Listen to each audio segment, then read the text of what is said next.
देवी शैलपुत्री। आजपासून शारदीय नवरात्रीला सुरुवात होत असून आजच्या दिवशी शैलपुत्री या दुर्गेच्या रूपाची पूजा केली जाते। ही नवदुर्गांपैकी पहिली दुर्गा आहे। पर्वतराज हिमालयाची मुलगी म्हणून जन्म घेतल्यामुळे तिला शैलपुत्री असं नाव पडलं। भाविक नवरात्रीच्या पहिल्या दिवशी तिची पूजा आणि आराधना करतात। निसर्ग देवतेचं रूप असलेल्या शैलपुत्री देवीच्या ललाटावर अर्धचंद्र स्थापित आहे। देवीच्या उजव्या हातात त्रिशूळ तर डाव्या हातात कमळाचं फूल आहे। नंदी हे शैलपुत्री देवीचं वाहन आहे, म्हणूनच तिला वृषभारूढा असंही संबोधलं जातं।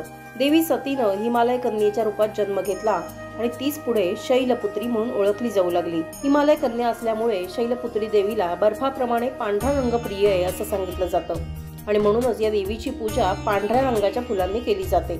उत्तर प्रदेशामध्ये या शैलपुत्री देवीचं एकमेव मंदिर आपल्याला बघायला मिळतं। काशीच्या अलैपूर इथे हे मंदिर स्थित आहे।